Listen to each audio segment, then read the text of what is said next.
look at that.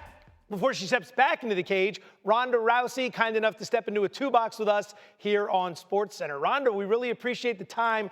You know, the last time we saw you locked inside the cage was in 2016.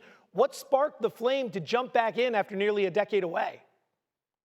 God, well, we don't have much time, so I have to try and keep this as succinct as possible.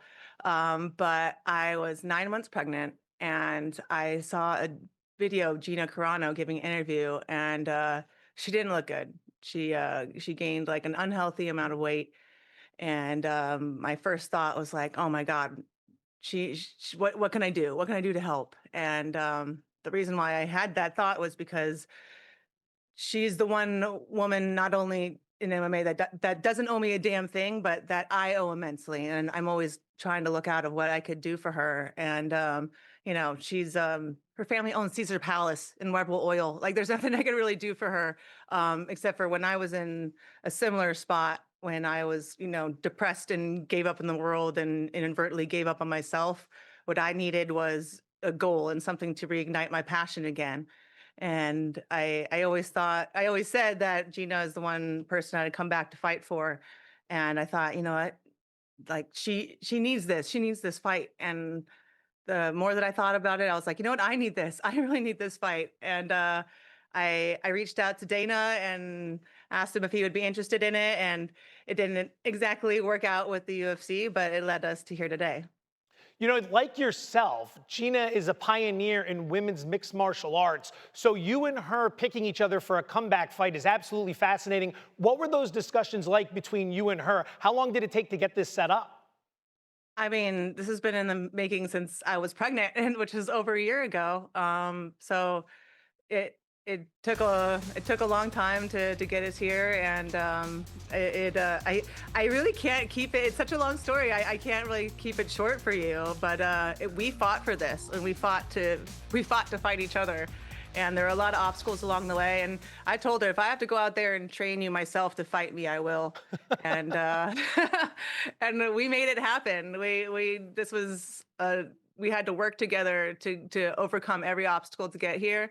And it's really surreal because it's been like a secret for so long. I can't believe I'm actually able to talk about it. No, the news has generated such an enormous amount of buzz. It's fascinating to all of us who have been following your career, and Gina's as well, for quite some time. At 39 years old, how different is this training camp for you going to look as opposed to training camps you went through a decade ago? Recovery is a whole lot more important. And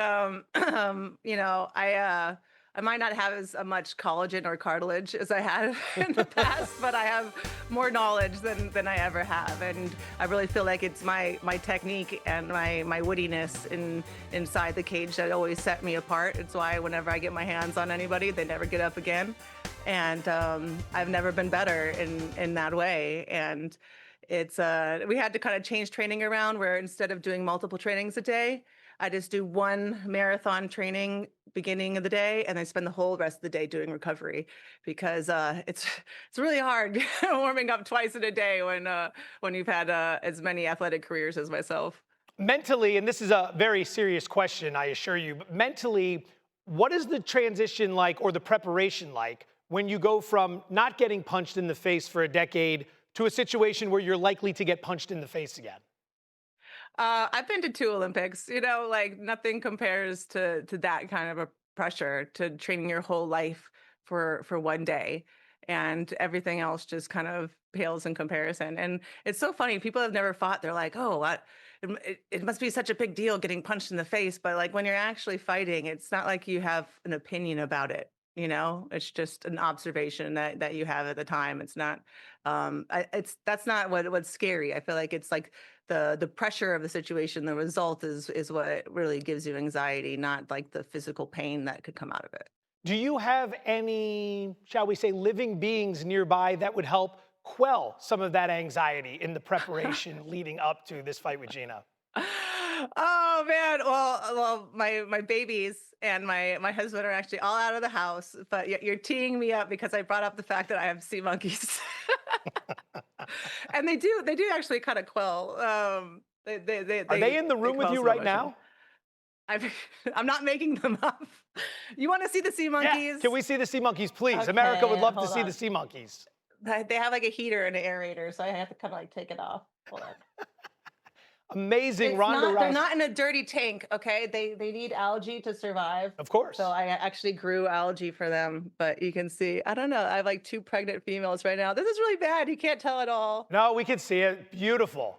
I'll have to make a post later to show you my weird little monkeys, but yeah, my daughter wanted to keep mosquito larvae as pets, so then I had to like settle for something else, and now I won't even let her touch the sea monkeys. Now I'm obsessed with them. Thank you for outing me for being a weirdo. Hey, the joys of parenthood. We've all been there in some way, shape, or form. May 16th is when you can catch Ronda's return to mixed martial arts. Ronda Rousey, thank you so much for joining us. No problem. Sorry, I was out of focus for a second. Thank you for having me. Always nice to be on.